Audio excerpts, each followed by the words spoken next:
make sure it gets you home. Trust me. Bishop's most formidable foe kidnaps the love of his life in order to make him complete 3 impossible assassinations and make them look like accidents. Living under a new secret identity, the now retired and once hardened elite hitman, Arthur Bishop, has found shelter in bustling Rio de Janeiro. However, under the serious threat of being exposed by his arch-nemesis, Raya Crane Bishop will have no other choice but to agree in performing 3 impossible suicide missions across the 4 corners of the earth to finally get off the hook. Now, time is of the essence, as Crane's outrageous ultimatum is no joke. Undoubtedly, this assassin's killing days are not over. Nevertheless, can Bishop do what he does best without losing a newfound love? Welcome to the Black Box, channel which is intended to help you better understand the movies. So, in this video, we will thoroughly explore the story of the movie, Mechanic, Resurrection 2016. The movie opens up in Rio de Janeiro, Brazil, where our main character, Arthur Bishop, is living peacefully, trying to forget his past life as a hitman. He appears to have faked his own death, and has even changed his identity to stay anonymous. Arthur lives on a yacht in a beautiful tourist area by the sea. Each morning, he wakes up, enjoys his coffee while playing his favorite music, and then heads out for a jog. As a precaution, he has set up a bomb in the boat to deter potential thieves. One day, Arthur heads to a familiar restaurant having a sea view, where everyone knows him. But as soon as he takes a seat, a random girl named Renee approaches him, claiming that she has been looking for him since a long time. She explains that she works for a dangerous boss who wants Arthur to eliminate 3 of his enemies discreetly, making their deaths appear natural. This obviously perplexes Arthur, and he tries to walk away, but Renee threatens to expose his location if he doesn't comply. Arthur then scans the area and notices that she is not alone. There are several goons holding different weapons. When Renee tries to take a picture of him, he quickly snaps a photo of her instead, catching her off guard. Things escalate, and the girl pulls out a gun. But before she can use it, Arthur pushes the table towards her, restricting her movements. All the goons also attack Arthur at the same time, but since he is the protagonist, he beats them all without even breaking a sweat.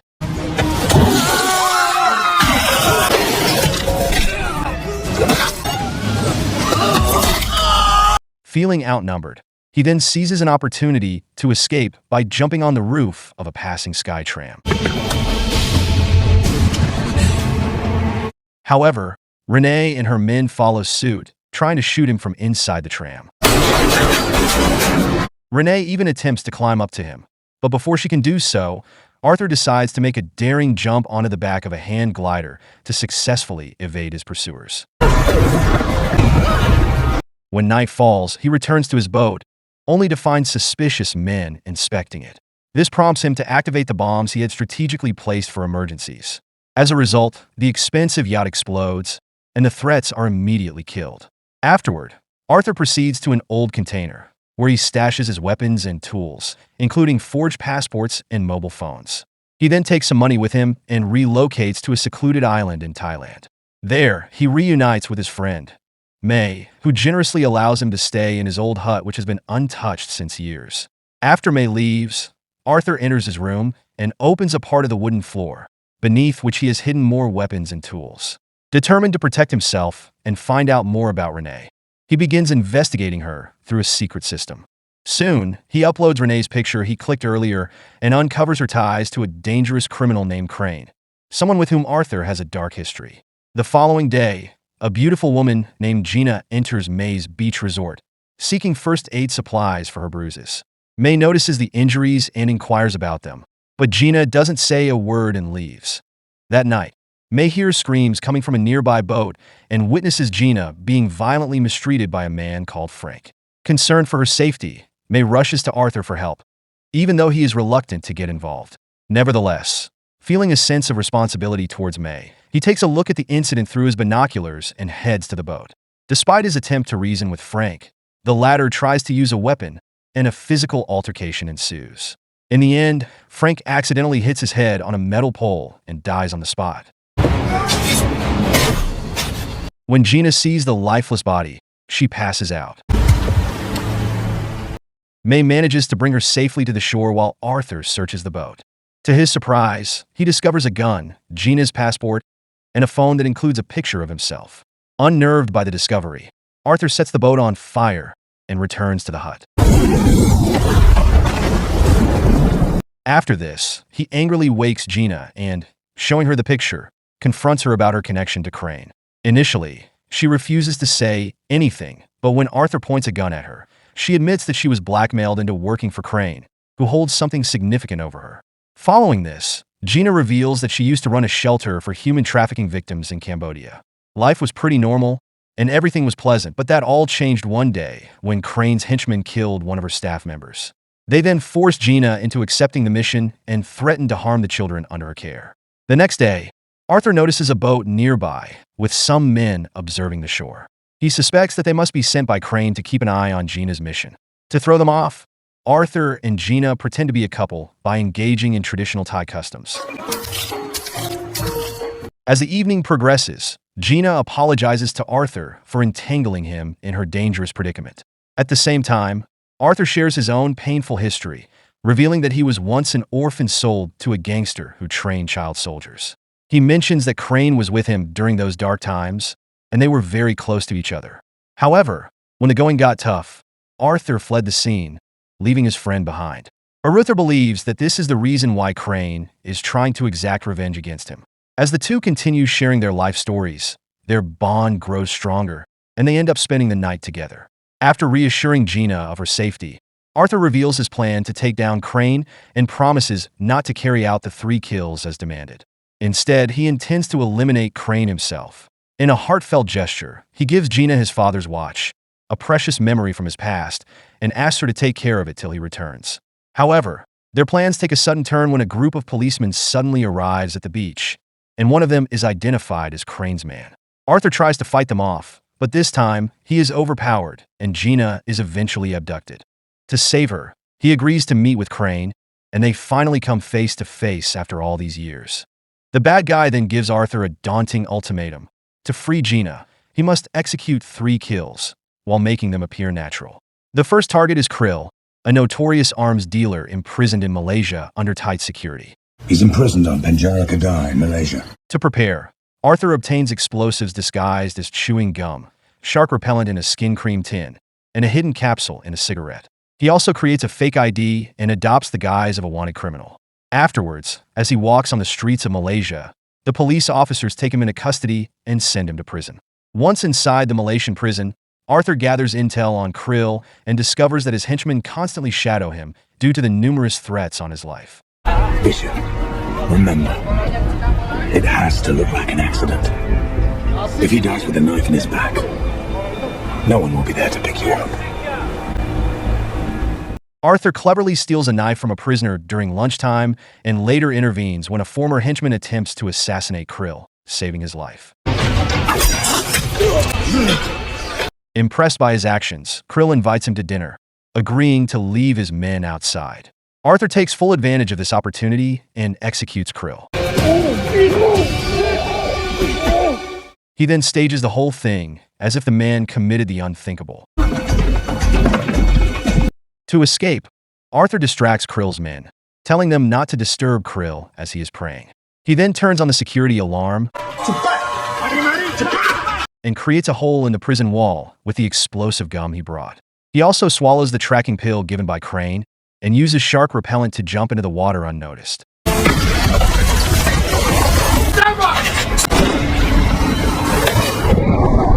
After successfully evading capture, he rejoins Crane's men on a fishing boat who were waiting for his arrival in the middle of the ocean. In the next scene, Crane provides video proof of Gina's safety and assigns the next target, Adrian Cook, a human trafficker in Australia. He also provides him a time limit of 36 hours to eliminate the target. Without wasting any time, Arthur conducts thorough surveillance and learns that Cook's penthouse is heavily fortified, except for a cantilever pool extending over the streets. Arthur then devises a plan to infiltrate Cook's penthouse from below. For this, he disguises himself as a millionaire and schedules a meeting with the realtor of the building. Arthur pretends that he is interested in buying an apartment, which is right below Cook's penthouse. And when the realtor is distracted, he makes a copy of the keys. You were about to tell me about the floor plan. Oh, yes. The following day, disguised as a professional technician, Arthur sets out on his mission.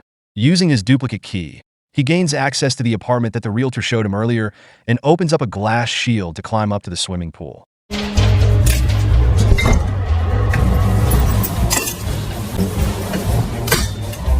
Soon, he reaches under the pool, drills a hole, and sets up a special explosive there. At the same time, Cook jumps into the pool for his regular swimming.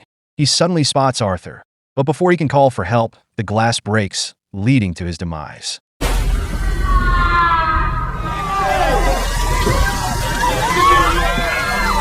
Meanwhile, Crane witnesses the incident on the news and smiles, appreciating Arthur's genius.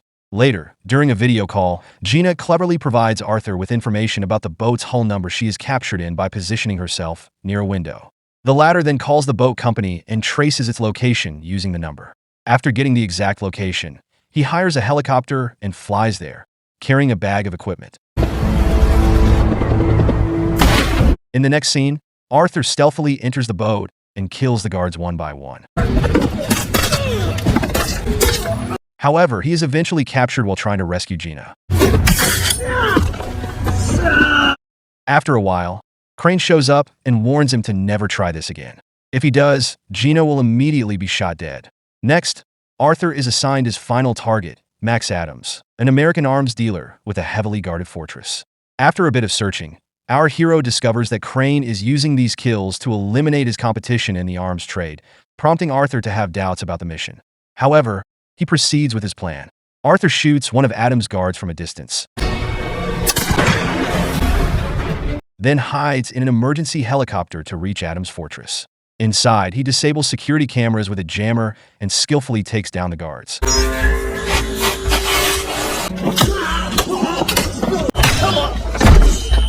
As the building goes on high alert, Adams is escorted to his panic room, but Arthur delays them with elevator malfunctions. Surprisingly, when Adams reaches his room, Arthur is already inside, waiting for him. But instead of killing him right away, Arthur proposes an alliance to take down Crane. He somehow convinces Adams to cooperate, and they start their plan by faking his death. Sometime later, as Adams is inspecting his submarines, a well-planned bomb explodes there, causing him to drown.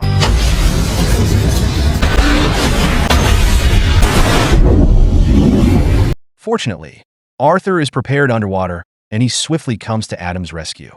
Sharing an oxygen tank, he safely guides him away from the explosion to the nearest beach. Meanwhile, Crane witnesses the incident on television, and news reports declare Adams buried underwater due to the explosion. In the aftermath, Arthur contacts Crane over the phone, claiming responsibility for the third kill. However, Crane remains doubtful until he sees concrete evidence of Adams' death and requests to see his target's dead body first. In response, Arthur urges Crane to visit Adams' submarine and find his dead body there. Eager to confirm the kill, Crane orders his men to locate Adams' body and to take care of Arthur once and for all. But before they can reach the said location, Arthur sets up a series of lethal traps. As Crane's henchmen descend one by one, they find themselves falling into the cunningly laid traps or becoming victims of Arthur's stealthy approach.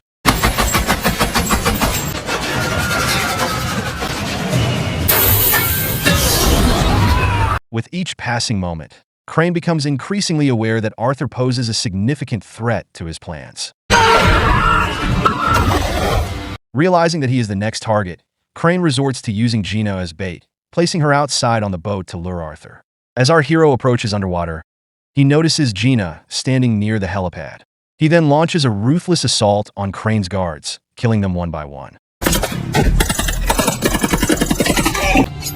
Gina also tries to help, but becomes injured during the scuffle. Seeing this, he eliminates all of Crane's henchmen and finally confronts him in a brutal hand-to-hand showdown. Realizing that all of his men are dead, Crane quickly activates the bomb in the boat. Following this, a tense fight ensues between the two, but Arthur quickly gains the upper hand and binds Crane to the boat with an anchor chain.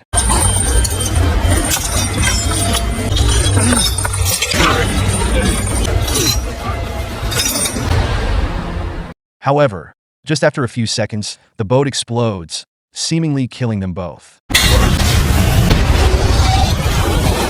From a distance, Gina watches in despair, believing that Arthur has sacrificed himself to take down Crane. Heartbroken, she then returns to Cambodia with the kids, seeking solace in her work. The days turn into months, and Gina has moved on from the incident. But one morning, Arthur shows up out of nowhere. He appears to be completely fine, taking Gina by surprise. Meanwhile, Adams investigates the remnants of Crane's boat and unravels the ingenious plan that enabled Arthur's escape. He finds video evidence of a diving bell, a chamber containing trapped air that allowed Arthur to survive the explosion. Impressed by his resourcefulness, Adams decides to delete the security footage to safeguard Arthur's future. The movie ends. Make sure to subscribe and turn on notifications so you can watch more videos like this. Thank you for watching, and see you next time.